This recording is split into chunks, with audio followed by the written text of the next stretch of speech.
Estimada audiencia, los saludo desde Hangaroa, desde Rapa Nui. Espero que estén teniendo una excelente jornada, ya sea de día o de noche, cuando escuchen este podcast, el 6º capítulo ya de Rapalogía, donde vamos a hablar de la restauración. Vamos a hablar de restauraciones en general y del concepto de restauración aplicado a la isla, ya sea a los monumentos arqueológicos o a otros conceptos también. Se habla a veces de restauración ecológica, incluso algunos por ahí que abogan por ciertas restauraciones sociopolíticas, pero enfocados principalmente en el ámbito arqueológico, en el ámbito de los monumentos. El asunto de las restauraciones, que en el siglo XX estuvo muy fuerte, muy en boga el concepto de restaurar sitios, de devolverlos a un estado anterior, de restablecerlos, de devolverle alguna especie de característica original que se hubiera perdido.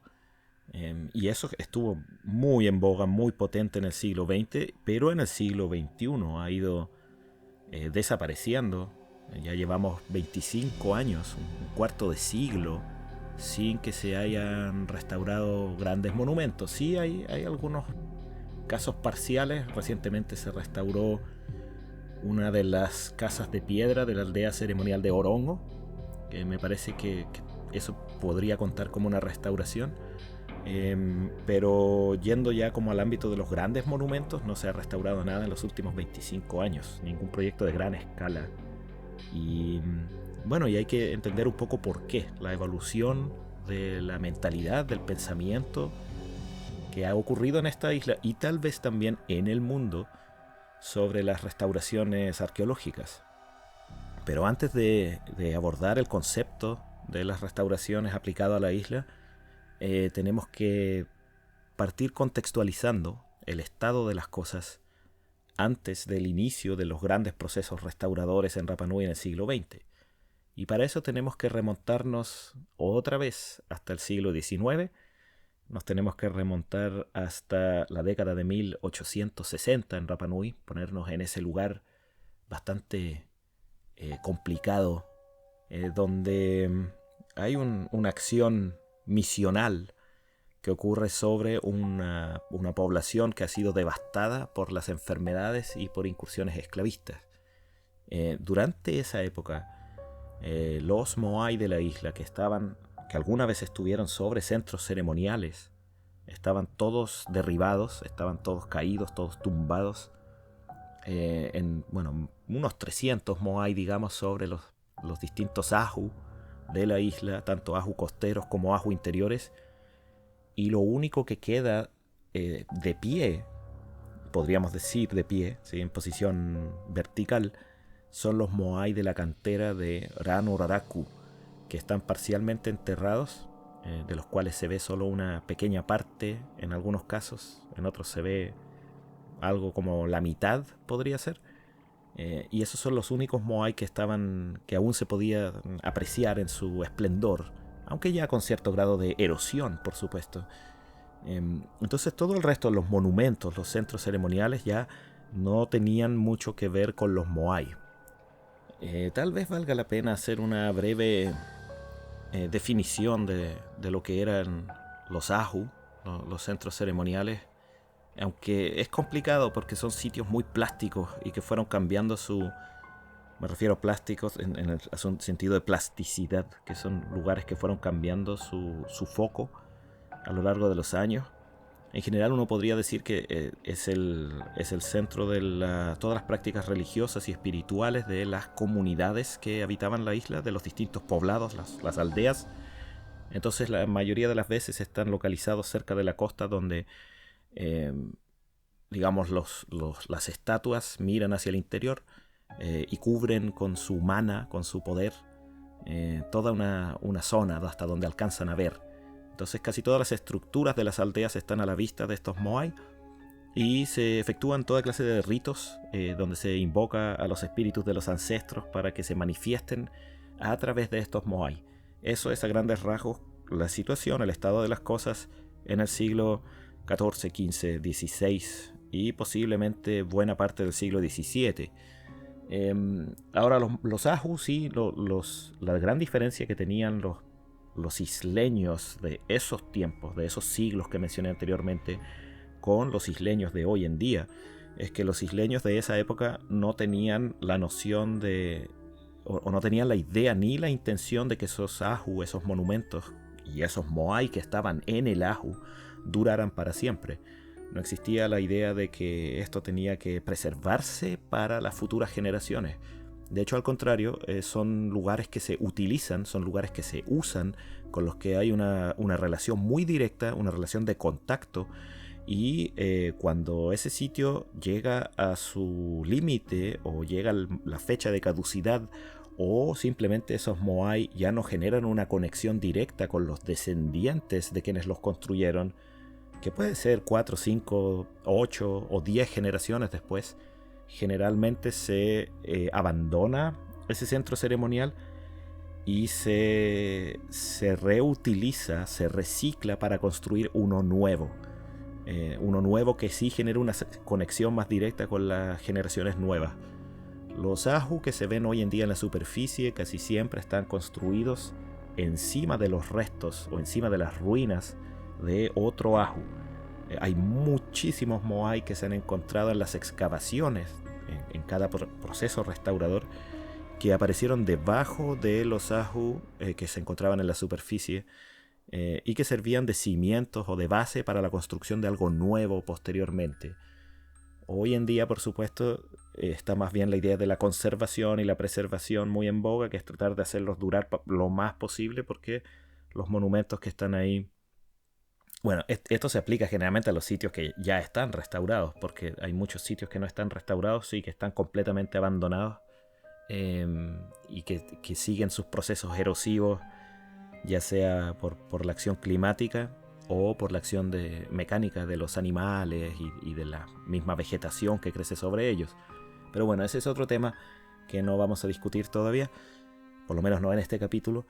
Y bueno, ese concepto del ahu, ese concepto de los centros ceremoniales como el lugar donde se manifestaban los espíritus de los ancestros y donde se reunían las comunidades periódicamente según sus ciclos cosmológicos y según la necesidad que encontraran en el momento, son lugares donde que van a perder ese poder o esa atracción o ese magnetismo que tenían hacia las comunidades cuando se produce una transición religiosa, una transición espiritual, donde el Rapa Nui va a comenzar a apuntar más bien hacia el culto a la fertilidad, por razones también bastante largas, difíciles de explicar, pero que tienen que ver con la erosión de los suelos, tienen que ver con las dificultades para producir una gran cantidad de alimentos durante la pequeña era del hielo y el desarrollo de nuevas técnicas agrícolas, la fertilización lítica y todo eso. Bueno, básicamente ahí los moai y los ahu pasan a tener más bien una función política que tiene que ver con reforzar la identidad tribal. Esos moai que ya se encuentran ahí son un símbolo ya identitario, sociopolítico, que tiene un rol ya en ese tiempo más fuerte por ese lado y mucho menos importante desde el punto de vista religioso, donde ya se ha ido produciendo esta transición hacia el culto a la fertilidad y el culto a las aves marinas migratorias y Makemake, por supuesto, el dios de la deidad relacionada con la fertilidad. Entonces ahí ya vemos un primer proceso de cambio en el uso que había de los centros ceremoniales de los ahu. Un cambio tremendamente gradual, ¿no? Obviamente estos no son cambios revolucionarios, son cambios graduales. Y con el paso de los años, ya probablemente después de la llegada de los europeos, que es algo en lo que yo voy a insistir, se inicia la caída de los moai. Ya habíamos hablado antes del colapso y el anticolapso, las narrativas. Hay un capítulo, hicimos un par de semanas atrás, donde hablamos del colapso y el anticolapso y sus distintas formas de ver la caída de los moai. Pero en general hay suficiente evidencia para decir con certeza que una buena parte de los moai, o tal vez la mayoría y una gran mayoría de los moai, fueron derribados en tiempos de guerras intertribales, en tiempos de conflictos intertribales, y donde el bando victorioso derriba a los Moai de su enemigo. Y en estos conflictos intertribales, la consecuencia final, después de tal vez 7 décadas, tal vez 100 años incluso, es la caída de todos los Moai que estuvieron sobre sus Ahu. Cuando ya estos Moai caen, desde el siglo XVIII, ya el capitán Cook ya ve varios Moai caídos en 1774 y eso lo siguen atestiguando todos los visitantes que vienen después. Los centros ceremoniales van a pasar a transformarse en cementerios, en fosas comunes, en lugares donde se enterraban personas que iban muriendo.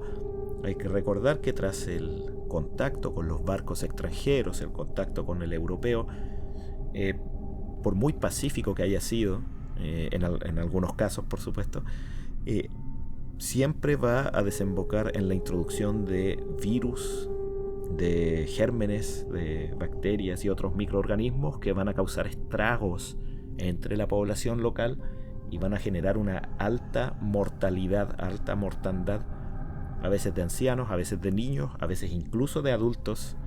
Y esa gente que muere ya a un ritmo mucho más desatado y que reduce la población de la isla sustancialmente, las prácticas rituales relacionadas con los muertos que había antaño ya no van a poder ser aplicadas y se va a requerir de un entierro más expedito, más rápido.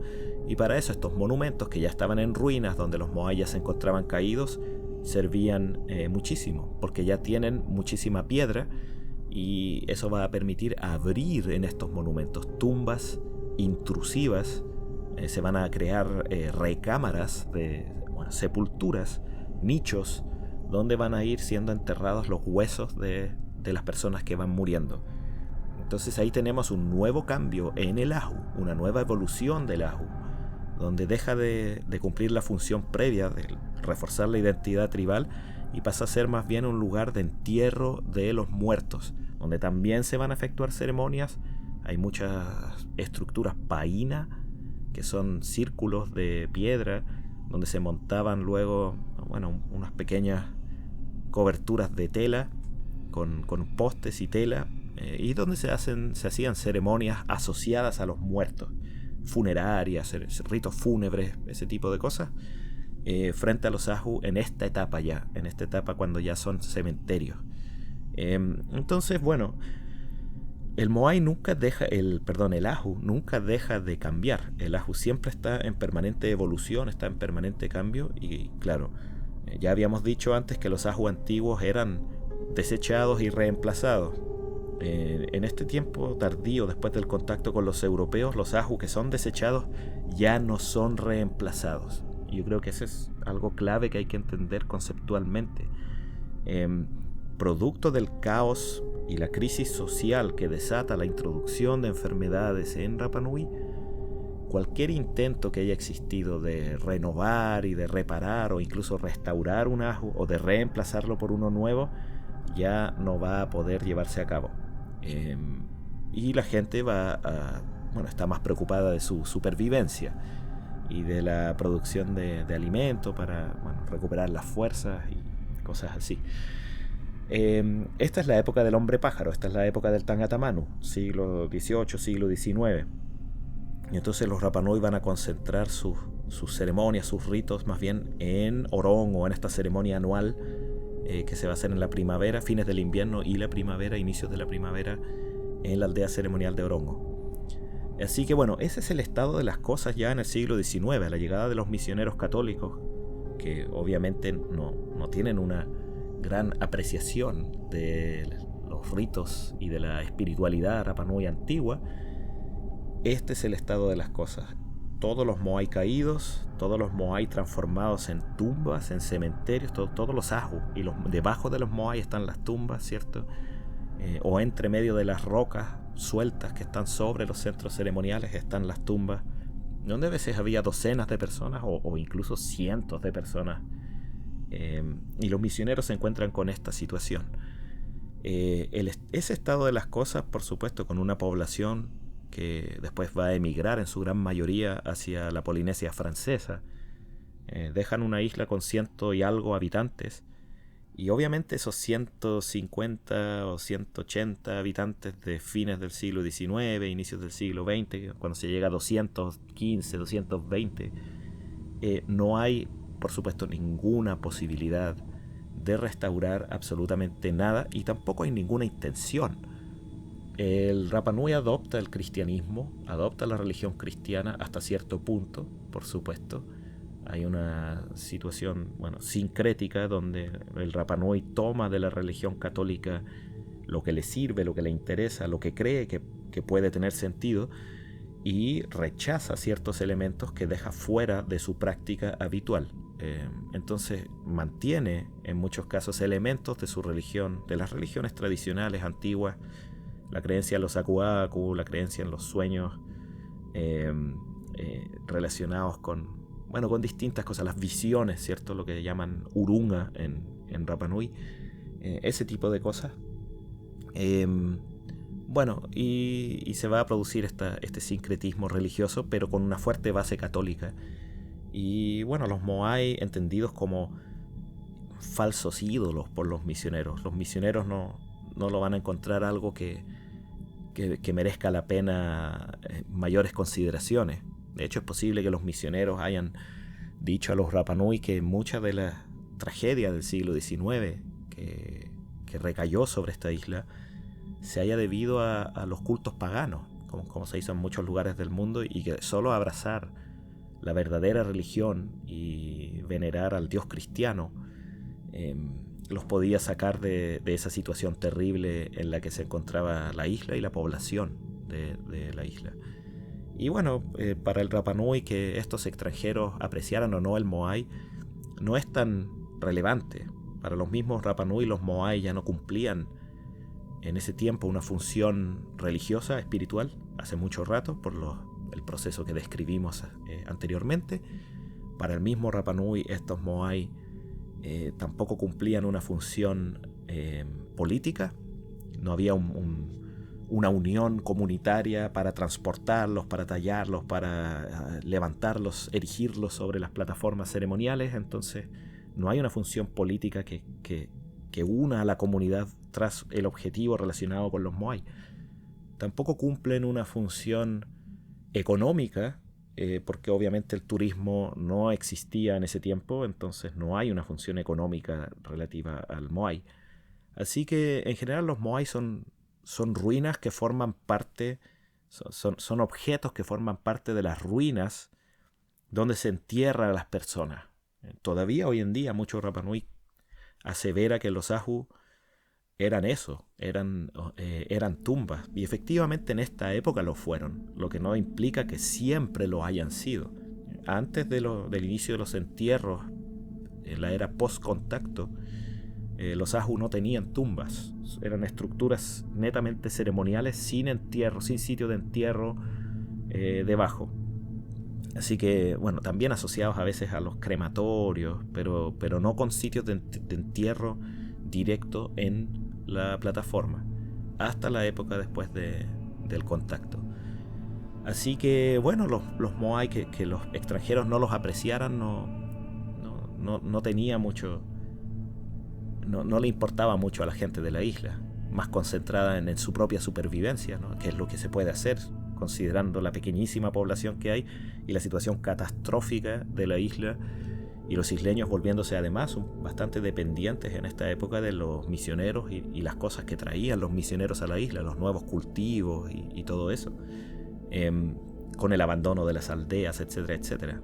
También esa cosa identitaria, si quedaba algo de esa cosa identitaria relacionada con este es nuestro centro ceremonial de nuestro territorio tribal, eso también de a poco fue decayendo con toda la población desarraigada de sus aldeas en las distintas costas de la isla y también en el interior, y concentrada en torno a la iglesia católica que estaba en Hangaroa. Gente de otros lados tuvo que emigrar, y los nuevos niños que nacen de esos matrimonios ya crecen en Hangaroa, entonces están desligados del contacto permanente y directo, cosa que es luego exacerbada por la llegada de la compañía en cualquiera de sus encarnaciones, compañía de Bornier, la Maison Brander, luego la compañía de los hermanos Toro, luego la compañía de Enrique Merlet y finalmente la compañía explotadora de Isla de Pascua. En todas sus encarnaciones que mantuvo, con una que otra excepción, pero en gran parte mantuvo el encierro de los Rapa Nui en Hangaroa, desarraigándolos y desconectándolos de sus tierras ancestrales donde estaban estos monumentos. Bueno, dicho esto, ya en el siglo XIX empiezan a llegar algunos investigadores a la isla, después de los misioneros, obviamente. Y son investigadores, bueno, que vienen a enterarse y a aprender y a documentar los grandes monumentos que hubo en esta isla.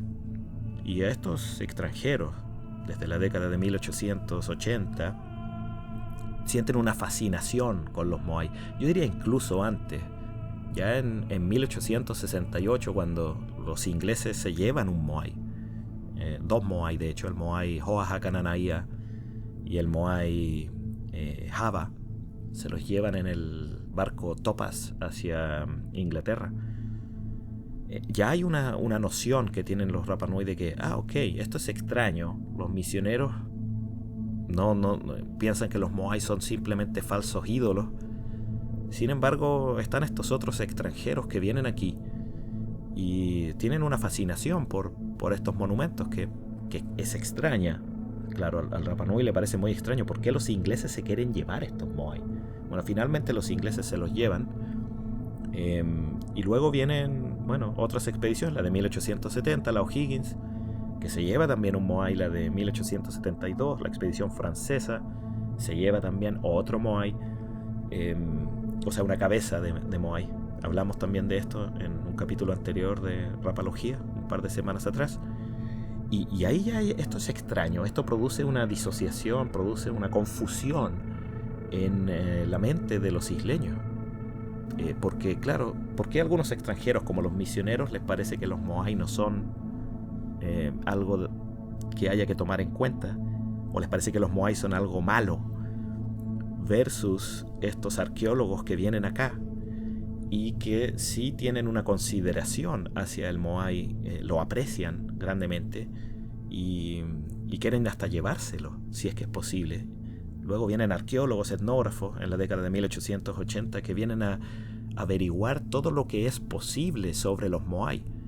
Para qué se hacían, cómo se hacían, dónde se hacían, cómo se transportaban, que es ese gran tema para ellos y que va a aparecer en todos lados como el gran misterio de la isla, cómo se transportaban los Moai.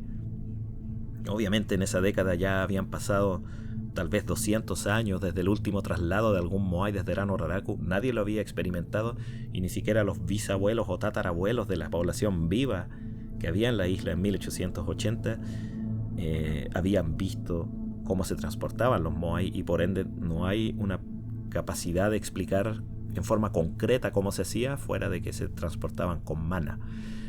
Entonces, bueno, pero esa llegada permanente de gente desde el exterior que siente ese interés y esa atracción y esa necesidad de saber de los Moai hace que los Rapa Nui de ese tiempo, que entre todas sus preocupaciones por fin les hace entender que, o recuperar esa idea de que estos extranjeros les interesa tanto, vienen de tan lejos, han hecho un viaje larguísimo, han invertido enormes cantidades de recursos para venir hasta esta isla y ver y aprender todo lo que es posible sobre esto que hicieron nuestros antepasados.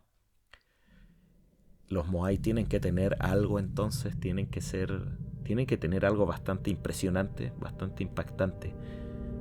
Y eso va a hacer que una parte de la comunidad, sobre todo la que genera cierta relación, cierto vínculo con los extranjeros, reciba nuevamente una apreciación positiva hacia los Moai y vaya como recuperando un cierto nivel de orgullo hacia la obra de los ancestros. Después de toda esta situación catastrófica que ocurrió, de pronto el Moai comienza a resurgir. Ese orgullo que empieza a recuperar una parte de la comunidad es el primer elemento que fue restaurado en Rapa Nui. Se recuperó, se restauró, se restableció el orgullo de muchas personas de la isla hacia la obra de sus ancestros. Y gracias a esa restauración, la restauración del orgullo del Rapa Nui hacia la obra de los ancestros, fue posible pasar a otro nivel de restauraciones, que ya son las restauraciones directamente de los monumentos. Pero por supuesto que es una historia larga de contar, así que vamos a ir desarrollándola poco a poco. En la primera mitad del siglo XX ocurren ciertos hechos relacionados con los Moai que no califican como restauraciones necesariamente de sitios arqueológicos, bajo la lógica de restablecer o retornar un monumento a su estado previo, pero sí ciertas, no sé, podríamos llamarles puestas en valor o algo, donde algunos Moai que estaban caídos en distintas partes de la isla son transportados por gente de la isla. Muchas veces, bueno, esto hay algunos casos anteriores cuando gente de la isla ayudó a transportar Moai para ser llevados por los barcos. Moai que fueron llevados hasta el puerto, hasta la caleta en Hangapico, donde se llevaban a bordo de los barcos para ser transportados al extranjero, sobre todo hacia el continente en este tiempo. Y bueno, pero en 1938, por ejemplo, está el caso del doctor Tejeda, que era jefe militar de la isla, gobernador, y él tiene la idea de decorar ciertas partes del pueblo, ciertas partes de Hangaroa, con algunos Moai sacados de sitios arqueológicos. Moai que estaban tumbados, en algunos casos algunos quebrados también. Y estos Moai, bueno, los que están quebrados también se facilita un poco el transporte. Lo que pasa es que luego hay que unirlos, hay que pegarlos con cemento o algo. Y estos Moai entonces son erigidos en distintos puntos del pequeño poblado de Hangaroa. Un poblado que en ese tiempo habrá tenido 600 habitantes, tal vez un poco menos de 600 en 1938. Y estos Moai se levantan en distintas zonas y quedan ahí como un poco para darle algo más idiosincrático al pueblo. Un pueblo hecho con casas de tablas, todavía quedaban algunas casas de piedra, pero para darle un toque más exótico tal vez. Yo no sé cuál era la intención de Tejeda de hacer esto, pero la comunidad participa activamente y de hecho las técnicas para levantar y transportar estos Moai surgen de la gente de la isla y en especial del representante Rapa Nui de ese tiempo, el llamado alcalde, aunque no es un alcalde bajo la lógica actual, sino que es una persona designada como representante de la comunidad, en este caso Pedro Atán. Pedro Atán participa de casi todos estos, prácticamente de todos estos movimientos de Moai desde otros lugares donde estaban tirados, erosionándose, perdiéndose, y estos Moai son entonces llevados al pueblo y con el ingenio de Pedro Atán entonces son levantados en distintos puntos. Todavía célebremente queda uno que está en la caleta de Hangaroa. Quienes escuchen esto y han estado en la isla lo han visto de seguro. En la caleta es el Moai que mira hacia el mar y dice ahí Plaza Hotu Matua y 1938 Tejeda. Son textos que aparecen ahí en letras que aparecen en el pedestal, en parte del monumento. El Moai fue elevado sobre una cierta altura y mira hacia el mar. Ese Moai, junto con otro Moai que también fue erigido ahí en el mismo año, el Moai Ahani, que fue erigido más cerca del Motu Hava, pero en el mismo sector. Ambos miraban hacia el mar y eran como daban la bienvenida a los botes que desembarcaban en el sector de Hangaroa, Hangaroa Otay. Desembarcaban ahí y tenían como esta recepción hecha por estos dos grandes monumentos. Bueno, el Moai Ahani después cae por un tsunami en 1946, un tsunami generado por el terremoto de las islas Aleutianas, Después el Moai Ahani permanece ahí caído durante mucho tiempo y es llevado, bueno, recientemente, creo que en las fines de la década del 90, es trasladado hacia Hangapico y puesto cerca de las Uriatas, cerca del lugar donde había sido encontrado originalmente y desde donde se había transportado hacia Hangaroa para cumplir esta función. Entonces, bueno, eso es lo que ocurre en 1938 y después con la caída del Moai Ahani solo queda este otro Moai. Respecto a los otros Moai que levantó Tejeda o las autoridades navales en la década del 30 o del 40, hay un par de Moai de Poike, Moai de traquita blanca, otro tipo de piedra, muy diferente a los clásicos Moai de toba, que fueron levantados cerca de la jefatura militar. El torreón, un torreón hecho de escoria roja que se construyó para las autoridades navales de la isla y que en la isla la mayoría lo recuerda porque dice que fue usado como cárcel. Tenía un calabozo de hecho en su interior y efectivamente alguna gente de la isla fue encerrada en ese lugar para cumplir castigos impuestos por las autoridades coloniales. Y ahí junto a esta construcción se erigieron 2 Moai de traquita traídos desde Poike. Esos 2 Moai están de regreso en Poike en algún momento. Alguien tuvo la idea también, creo que en los años 90 puede haber sido, no estoy seguro. Pero en algún momento estos Moai fueron llevados de regreso hacia Poike y ahí están tirados boca abajo, perdiéndose también. Por alguna razón se llevan. Yo he conversado con mucha gente sobre esto y conozco mucha gente que todavía se pregunta por esa decisión de llevar de vuelta a Poike y dejar tirados estos Moai que antes estaban en el pueblo y cumplían una función y podían apreciarse allá en el lugar. Bueno, después está el Moai que se encontraba en la intersección de la calle Atamu-Tequena con Tepito o Tejenúa. Son los nombres actuales, no eran los nombres de esa época. En ese tiempo los nombres de las calles de Hangaroa eran todos relacionados a héroes de la armada y barcos de la armada, cosas así, batallas navales. Bueno, eso es junto a la plaza principal, Plaza Tequena Toro, y en ese lugar había otro Moai, justo en la intersección, también sobre un pedestal. Ese Moai fue posteriormente trasladado y se encuentra actualmente dentro del recinto del Museo Antropológico Padre Sebastián Englert, del MAPSE. Y está ahí, en el interior de ese lugar, a la fecha. No sé qué irá a pasar con él después.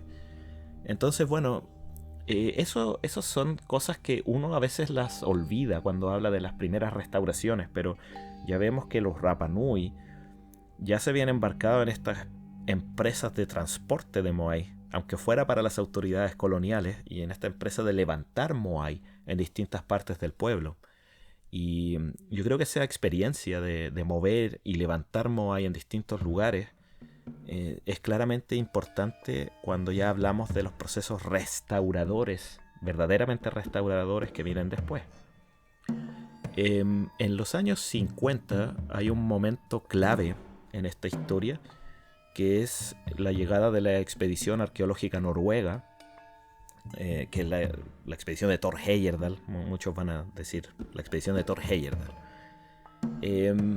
Durante la visita y durante la presencia de la expedición noruega, producto de una apuesta entre el alcalde Pedro Atán y Thor Heyerdahl, básicamente Thor Heyerdahl, que creía que los incas eran los que habían impulsado el desarrollo megalítico en Rapa Nui, él tiene, la idea de que los descendientes polinésicos de la isla, que simplemente habían heredado estos monumentos de parte de un poblamiento inca anterior, o simultáneo, pero que los polinésicos no eran realmente los que habían impulsado esto, o tal vez sí como obreros, pero no con el ingenio, qué sé yo. Es la lógica que tenía Thor Heyerdahl en esa época. Entonces Pedro Atán está decidido a demostrarle cómo sus ancestros polinésicos habían levantado los Moai en los tiempos antiguos. Así que bueno, se produce esta apuesta y Pedro Atán, con un grupo de 12 personas, son 14 personas en total, incluyendo a Pedro Atán y a Lázaro Jotu, que hizo de capataz. Pedro Atán como el líder de la obra, Lázaro Jotu capataz y el resto del equipo, 12 personas los que llaman 12 orejas largas, un poco siguiéndole el juego a Thor Heyerdahl y dándole un poco en el gusto. Thor Heyerdahl estaba obsesionado con la leyenda de los orejas largas y las orejas cortas. Bueno, en esa restauración, entonces, o sea, en ese proyecto, lo que se hace es levantar un moai. No es una restauración arqueológica completa, no es un trabajo sobre la plataforma, no es un trabajo sobre el ajú, pero sí el moai Viriviri Taka, o Viriviri, bueno, tiene distintas versiones del nombre, Viriviri Atu'unui, Viriviri Ahaumea, he escuchado distintos nombres, pero básicamente el que está registrado por Thompson en 1886 registra como Viriviri Taka, que probablemente es el Taka de Taka y Parapuna, que son dos personas relacionadas con los Miru también, que aunque después se mueven más hacia distritos, un poquito hacia el oeste. Ese moai entonces es reerigido a inicios de 1956. Claro, y Thor Heyerdahl obviamente pierde la apuesta, la gana Pedro Atán. Aunque Thor Heyerdahl es reconocido como quien tuvo la iniciativa de que trabajen, que lo hagan. Y claro, estaba observando y documentando todo el proceso, sacando fotografías, grabando videos sobre cómo se levanta ese moai en 1956. Además, Pedro Atán hace poquísimo tiempo antes, un poco más de un mes antes, había perdido a una hija en una tragedia en Anaquena, en el hundimiento de un bote. Se da vuelta un bote en el mar y fallecen 3 personas: el profesor Lorenzo Baeza, el niño Carlos Pacomio Riroroko y la niña Elena Atán Paoa, que era hija de Pedro Atán. Yo siempre he pensado que levantar ese moai ahí es como un acto de desagravio, es un acto que limpia un poco la vibra trágica que se había desarrollado en Anaquena y sirve como tributo a los fallecidos en ese accidente que había ocurrido justo antes. Entonces, bueno, se levanta ese moai. Ese es el primer moai que vuelve a estar de pie sobre un centro ceremonial en 140 años prácticamente. Casi un siglo y medio había pasado desde que el último moai de Suahu había sido derribado en las guerras intertribales hasta que este moai es entonces levantado nuevamente por Pedro Atán y su equipo. Todavía a la fecha de hoy queda una persona viva que participó de ese trabajo, que es Juan Hey. Así que, bueno, si sus familiares escuchan esto, mis respetos para él, el último que queda de los que levantó ese moai en particular. Con el trabajo, con levantar ese moai, eso es un elemento, eso es un pivote, es algo que cambia todo en la historia de la isla y que es algo que hay que reconocer, que nuestros antepasados lo hicieron, nuestra gente, Rapa Nui lo hizo, porque lleva a que los arqueólogos de la expedición arqueológica noruega, arqueólogos de Estados Unidos, noruegos de Estados Unidos, algunos chilenos también, especialmente en este caso el doctor William Malloy y Gonzalo Figueroa, que después van a participar de las restauraciones. Eso les da a ellos la epifanía, ver cómo se levanta un moai. Eso les da a ellos la idea, la noción de wow, esto es lo que hay que hacer. Hay que ayudar al pueblo Rapa Nui a levantar sus monumentos, a restaurar sus monumentos, y ahí entramos ya directamente a la restauración propiamente tal, para que así gente de todo el mundo pueda venir y apreciar las maravillas que esta cultura creó en aislamiento extremo. Entonces, bueno, Malloy toma eso como su norte, la brújula de su vida va a apuntar a esto. William Malloy entonces aquí entra ya el aporte foráneo, el aporte del extranjero, y en este caso principalmente de William Malloy, quien va a hacer grandes esfuerzos, va a hacer giras por distintos lugares buscando financiamiento, buscando gente que crea en estos proyectos, lo que es una cosa espectacular porque en ese tiempo en la isla no había turismo, la isla era mucho menos conocida en el mundo, pero William Malloy entonces va por todas partes, va por distintos lugares del mundo y finalmente consigue financiamiento para regresar en 1960 con el apoyo de la Fundación Fulbright. Y aquí ya se inicia el proceso de restauraciones propiamente tal, la época de oro de las restauraciones arqueológicas en Rapa Nui. En 1960 vuelve William Molloy con Gonzalo Figueroa y a trabajar en conjunto. Ya Gonzalo me parece que Gonzalo, cuando viene con la expedición arqueológica noruega, todavía estaba estudiando, pero ya ahora vuelve Gonzalo con sus estudios completos y finalmente trabajan en conjunto, reúnen un equipo importante de trabajadores Rapa Nui para que así juntos levanten los 7 Moai del Ajo Akivi, que es un sitio elegido estratégicamente, es un sitio que ya tiene varios Moai, es un sitio que va a generar un impacto visual, está en un lugar donde es relativamente fácil llevar insumos que son necesarios, llevar troncos, llevar piedras, todo lo que se requiera para una restauración. Obviamente en la isla no había grúa, entonces todo esto se hace artesanalmente, y William Molloy respeta la técnica que los Rapa Nui habían usado para levantar el Moai del Ajo Aturehuki. En el Ajo Akivi se usa exactamente la misma técnica, con los troncos y con los palos, con la única diferencia de que a los Moai se les hace una especie de protección con troncos para evitar el contacto directo de las palancas, para que así el movimiento de palanca no deteriore la superficie del Moai. Eso es básicamente la diferencia.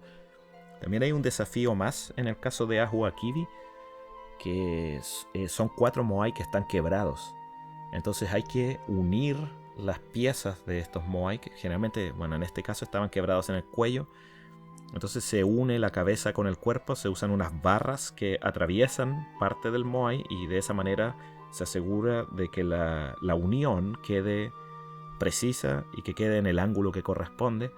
Entonces así se unen finalmente las dos piezas y se levanta este monumento que toma varios meses, 8 meses, 10 meses de trabajo, y se inaugura hacia el último trimestre del año 1960, si no me equivoco, en octubre de 1960 se inaugura la restauración del Ajo Akivi.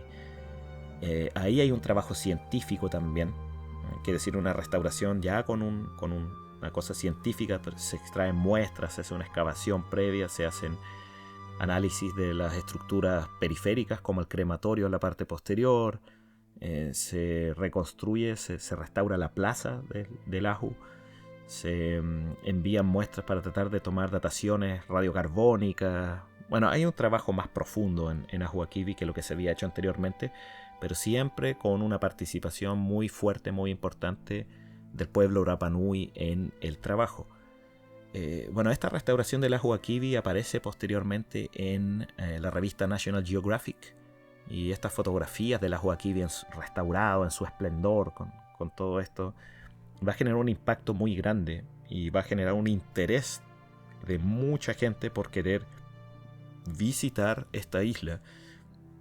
Por supuesto, en ese tiempo todavía no hay aeropuerto y eso no va a ser posible, pero no se puede negar que la restauración de Ajo Akivi ya le inyecta en la mente a muchas personas esta idea o estas ganas de venir a visitar y ver estos monumentos y estas estatuas megalíticas en una isla que está muy lejos de todo, ¿cierto? Así que, bueno, eso es un poco el aporte foráneo, cómo empieza el aporte foráneo. Después Molloy va a hacer mucho esfuerzo por tratar de restaurar más cosas. Bueno, también hay que decir que restauró, además del Ajo Akivi, el año 60, restaura un pequeño monumento que se llama, o que llaman Ajo Baiteca. El nombre original probablemente ya no estaba, entonces quedó con el nombre Ajo Baiteca. Y bueno, esa es otra estructura que está cerca. A veces hablan de la restauración del complejo Akivi Baiteca, que bueno, el Ajo Baiteca está en dirección hacia el distrito de las cavernas en Roijo, cerca, no tan lejos de las cuevas más conocidas. Está a pocos minutos de caminata de la cueva Anatepahu, que todo el mundo va a ver. Así que bueno, ese es el primer trabajo. Molloy después vuelve, William Molloy, con la intención de restaurar más sitios. Él tenía varios proyectos en mente de restaurar Ajo. Iba a restaurar el Ajo Mataa Ketu, también llamado Ajo Koromata. También tenía la idea de restaurar el Ajo Oure, también a veces llamado Ajo Moapara, que está cerca de la cantera de los áridos, actualmente en Rapa Nui. En fin, tenía varios ahu, había varios ahu que él tenía la idea de restaurar. Sin embargo, la llegada de unos periodistas franceses en 1967, que junto con Gonzalo Figueroa, el colega y amigo de William Malloy, toman la decisión de levantar un moai en Tajai, que es el moai del ahu Cotericu, para documentarlo en un reportaje para la revista francesa Paris Match.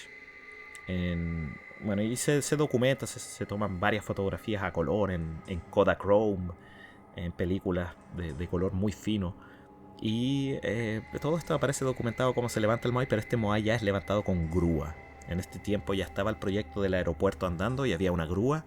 De hecho ya se había abierto el aeropuerto, estaban viniendo vuelos charter. Creo que estos franceses llegan en uno de estos vuelos charter a Rapa Nui y espontáneamente se levanta este moai. Yo creo que la restauración del ahu Cotericu, liderada por Gonzalo Figueroa y con el apoyo de estos y la iniciativa de estos periodistas franceses, tiene más que ver con el levantamiento del moai del ahu Aturejuki, es decir, algo espontáneo que se hace en el momento y que se hace sin un trabajo de restauración de la plataforma ceremonial, sino que simplemente se levanta un moai. Y bueno, ese tiene más que ver con eso que con la restauración de la Huaquibi, un trabajo más fino, científico, etc. Pero cuando llega William Malloy y se da cuenta de esto, bueno, terminan decidiendo restaurar la plataforma completa y hacen un trabajo de restauración del centro ceremonial completo, aunque el moai ya estaba de pie. Además se le había puesto a ese moai interesantemente un pucao, un cilindro de escoria roja, que fue tallado por el gran Juan Haoa, llamado Cacapa en la isla. Él talló un pucao nuevo para ese moai porque el pucao original había sido vandalizado o reutilizado por las autoridades navales cuando se construyó el nuevo cementerio en 1941. La cruz que está en el cementerio se hizo a base aparentemente del pucao que estaba en Tajai. Entonces, como ya no estaba el pucao original, eso llevó a la iniciativa de los isleños de crear un pucao nuevo para este moai. Yo creo que es el primer caso donde se le hace un agregado nuevo a un moai que ya estaba, a un moai original. Se le hace un agregado nuevo, se crea algo específicamente para un moai que fue restaurado, un moai original. Ese moai hoy en día tiene ojos, pero esos ojos fueron instalados muchísimo después, cerca de 1990, a iniciativa del Consejo de Ancianos. También los talló Juan Haoa, ya 23 años después de haber tallado el pucao para ese moai. Entonces ese moai es un moai original, pero que tiene un pucao nuevo y tiene ojos nuevos. Entonces, bueno, en el asunto de las restauraciones, porque después cuando llega Malloy también restaura el ahu Tajai, restaura el ahu Bayuri, y eso se hace entre el año 68 y el año 70. También cuando se inicia el proyecto de prospección arqueológica de la isla, y Malloy ya empieza a traer a sus alumnos de arqueología. Ahí viene Patrick McCoy, viene William Ayres, Bill Ayres.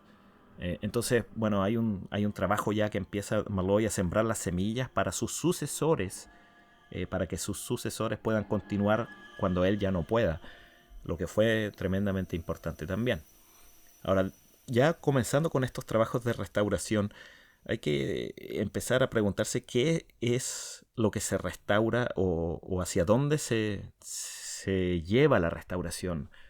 Porque como decíamos, los ahu son monumentos que tienen mucha plasticidad, son monumentos que nunca dejan de evolucionar, están en permanente cambio, pasan de ser simplemente sitios rituales para el culto a los ancestros, donde se glorifica a los ancestros, donde se les pide su mana, a ser sitios que tienen una función política, sociopolítica, identitaria, luego a ser ruinas, pero que a la vez son cementerios y que se siguen enterrando personas ahí, por lo menos hasta que ya los isleños abrazan el cristianismo, y el ahu sigue evolucionando, sigue mutando permanentemente.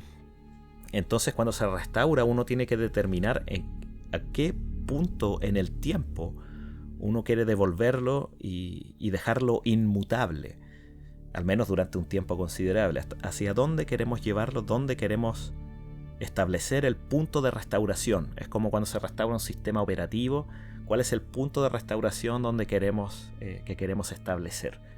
Y eso es un dilema para los arqueólogos, porque como los ajus se construían encima de otros ajus, bueno, uno puede tal vez querer restaurar la segunda fase o la tercera fase o la fase final, y generalmente siempre se optó por la fase más monumental, por la fase donde los moai más espectaculares, los que estaban en la superficie, cuando esos moai estaban de pie. Eso es lo que se busca restaurar.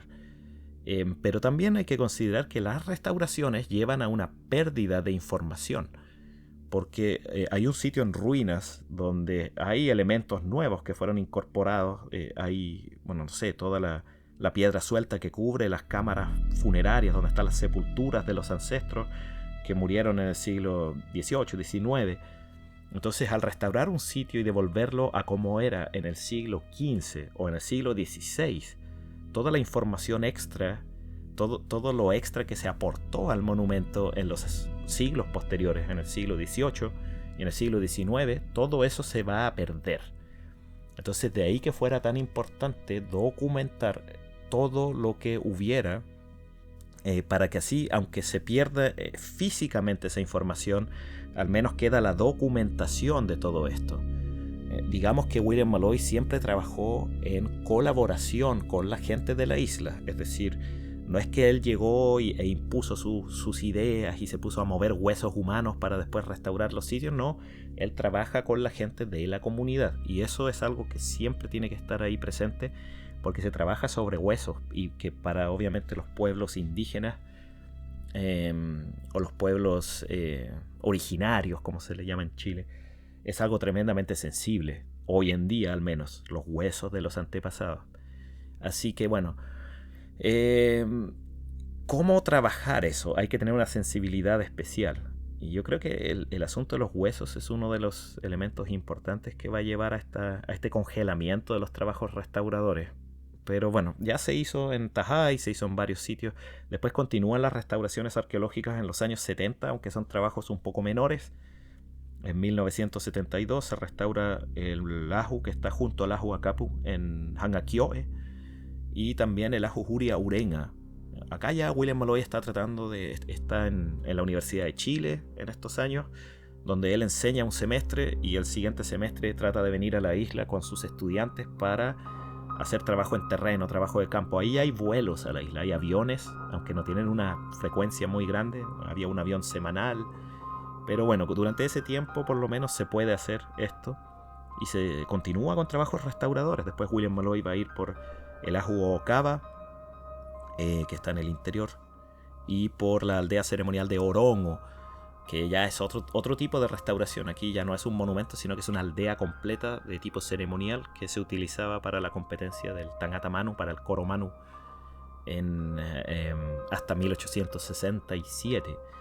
Y bueno, esa aldea es distinta, porque esa aldea no fue destruida por los Rapa Nui, fue más bien destruida por la gente de las expediciones extranjeras que venía a saquearla para llevarse cosas. Entonces ahí hay un contrapunto interesante en el caso de la aldea ceremonial. El asunto de los ojos de los moai también puede ser interesante. Bueno, William Molloy muere en 1978, muere a temprana edad, 61 años, de cáncer de pulmón, y quedan sus sucesores. Uno de sus sucesores, su alumno y luego amigo Sergio Rapu, lidera el trabajo en 1978 del aju que está en Anaquena, el aju Nau Nau. Bueno, por ahí dicen aju Aturejoa, puede ser ese el nombre antiguo. Yo creo que ese es el nombre antiguo. Creo que Aturejoa hace referencia a todo el monumento, pero hoy en día se llama aju Nau Nau. Cuando se restaura se le pasa a llamar aju Nau Nau. Y en ese trabajo aparecen los ojos de los moai. Y esos ojos de los moai, que están en mal estado, están quebrados, están rotos, pero se llega en algún momento a la idea de usarlos. Y otra vez Juan Haoa talla réplicas de los ojos que fueron encontrados en el aju Nau Nau, y se empiezan a poner en los moai en ciertas ocasiones, en ciertos momentos. Y ahí me parece que hay un tipo de restauración más interesante aún, porque los ojos se vuelven a utilizar como se hacía en las ceremonias ancestrales. Los ojos son, en la época antigua, elementos ceremoniales que se ponían en los moai con el objetivo de invocar o traer de regreso al espíritu del ancestro que se había ido hacia el Po, que se había ido hacia el mar. Esos ancestros vuelven una vez que se ponen los ojos y se manifiestan a través del moai.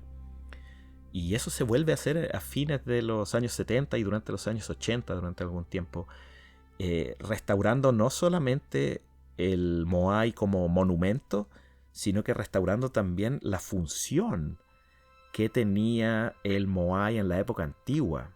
Y que, no sé, con la idea de, qué sé yo, para una Tapati Rapa Nui poner los ojos durante la Tapati para pedir el apoyo de los Tupuna, de los ancestros, y luego sacarlos al final del evento para permitir que el espíritu del ancestro regrese hacia los dominios oceánicos, a continuar su trascendencia. Eso es un símbolo espectacular.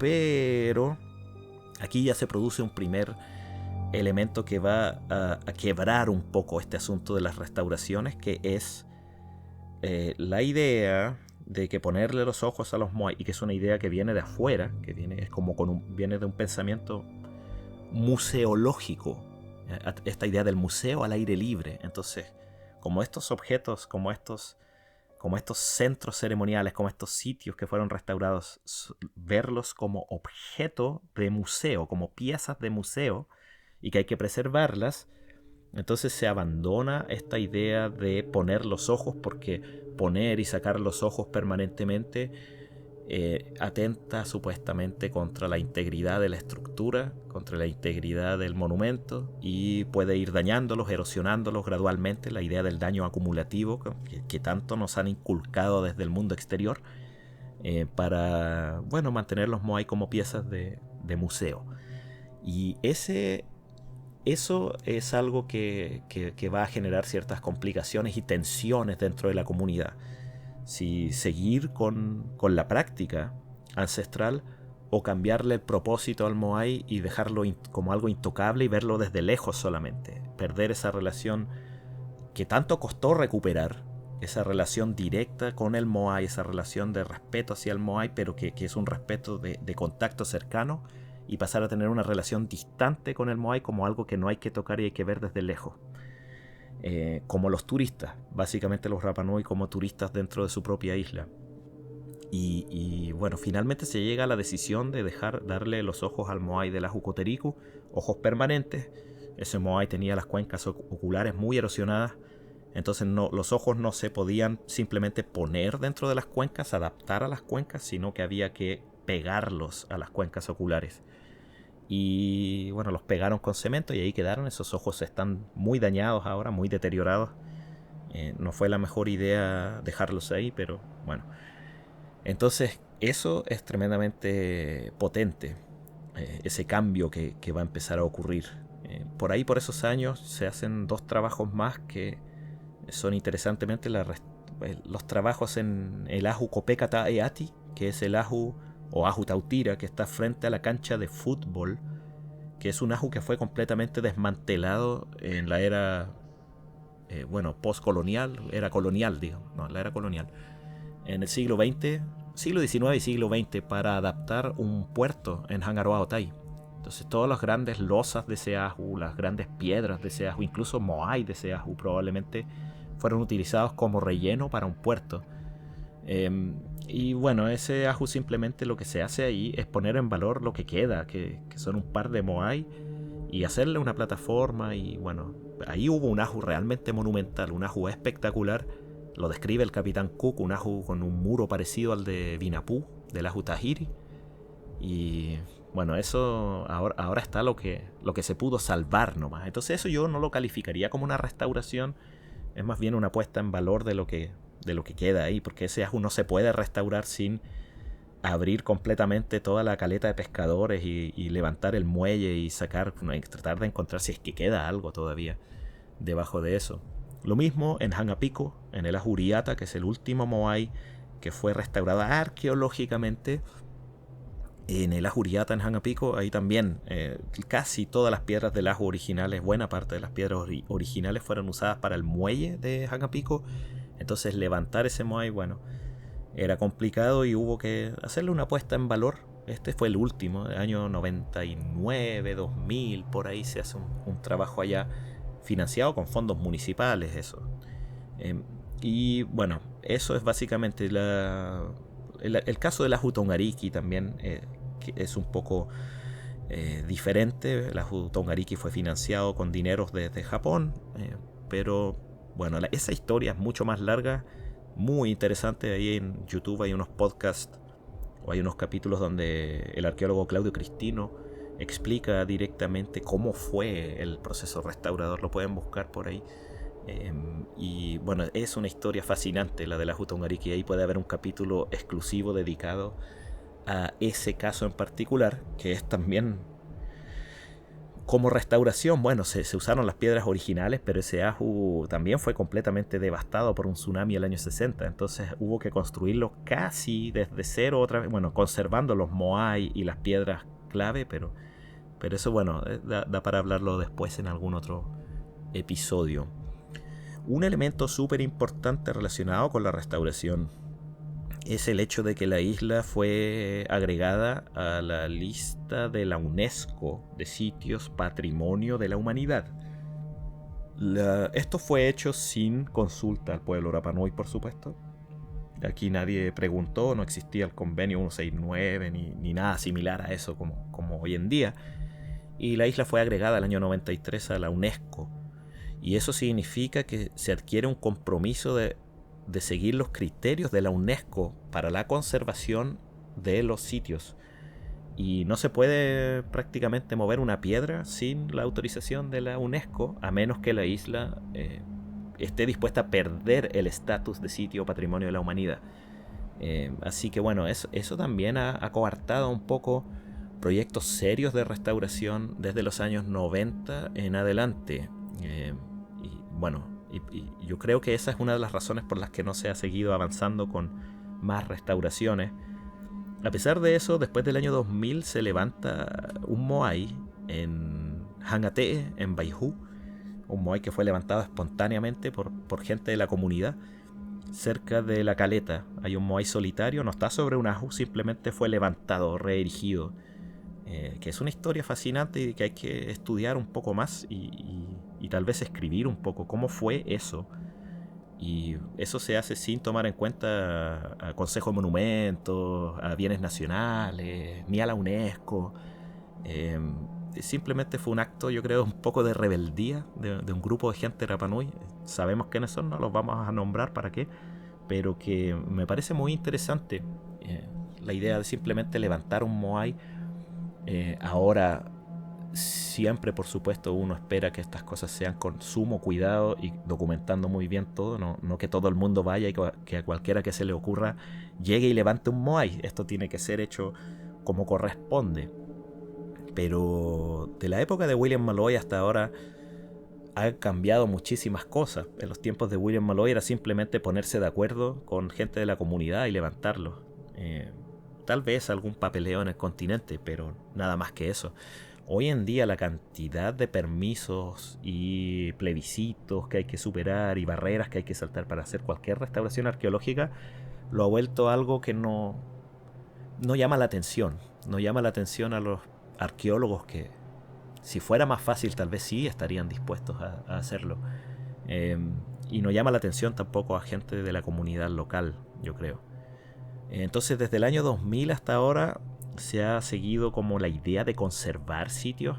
Yo escuché por ahí que el proyecto UNESCO Japón del año 2001, 2002, 2003, los fondos que llegaron habían sido destinados para restaurar tal vez otro ajú, posiblemente el ajú Tepito-Kura, con el último moai que fue derribado, el moai Paro, derribado antes de 1840, pero el último moai que cae, y que es uno de los moai más grandes, si es que no el más grande, que fue levantado sobre un ajú, y que sería un proyecto muy muy interesante que se ha intentado retomar. Recuerdo que la Comisión de Desarrollo hace algunos años solicitó a CONAF un diagnóstico para determinar la factibilidad de restaurar ese ajo.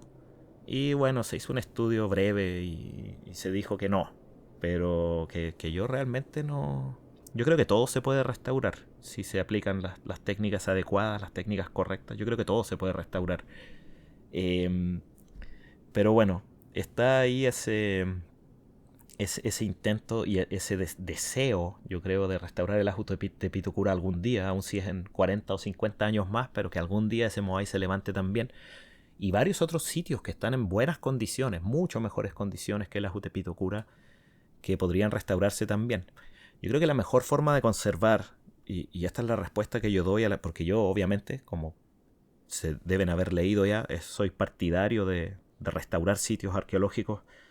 Otra gente que me responde desde la conservación me dice que los sitios hay que conservarlos así en el estado en el que están, y yo creo que eso no se puede hacer y no se ha hecho tampoco. Los sitios que están con los Moai caídos simplemente están ahí abandonados y lo único que se impide es que los turistas se acerquen, pero que siguen siendo erosionados, siguen siendo dañados por el clima, por la lluvia, por la exposición a los elementos, siguen siendo dañados y deteriorados por los animales, y que la mejor forma de preservarlos y la mejor forma de conservarlos es precisamente restaurarlos. Hay lugares como el Ajo Teacaba con 2 Moai completos, están en completo abandono, los Moai están caídos, pero están enteros y se ve relativamente factible a simple vista restaurar, pero ahí están perdiéndose, dañándose, deteriorándose. Cada día que pasa les cae más lluvia, el viento los afecta, el aire salino, la erosión, los líquenes. Y si uno compara los sitios restaurados versus los sitios no restaurados, los sitios restaurados se conservan mucho mejor.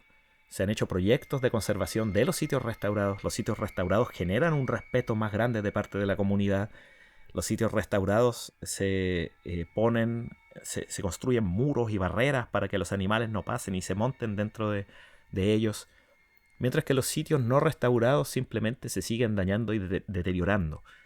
Cualquier observación sobre los Moai caídos va a mostrar que están muchísimo más dañados y se erosionan mucho más porque el agua se aposa en Moai que están en posición horizontal, y se va profundizando mucho más su deterioro, mientras que los Moai que todavía están de pie, ya sean los Ahu o en este caso en la cantera de Ranuraraku, los Moai que siempre han estado en posición vertical, están mucho mejor conservados. Yo creo que no se puede desconectar conservación de restauración.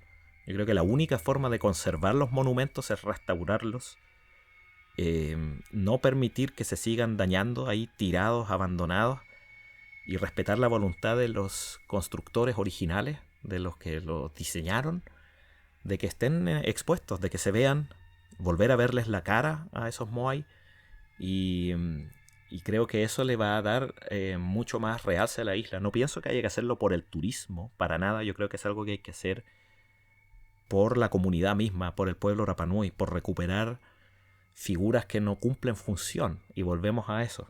No cumplen hoy en día ninguna función religiosa, no cumplen ninguna función cultural, no cumplen ninguna función económica, no inspiran a nadie en el estado en el que están, no inspiran a artistas, escultores de hoy en día.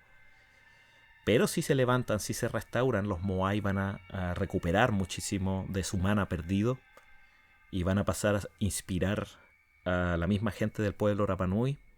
Y si eso trae como colateral que turistas quieran ir a verlos, bueno, eso solamente es algo colateral, pero no es la idea principal de por qué restaurarlos. Es básicamente salvarlos del olvido, salvarlos de la extinción hacia donde los están llevando, la situación en la que se encuentran, caídos, bajo la lluvia, terminando de destruirse, de erosionarse hasta que no quede prácticamente nada.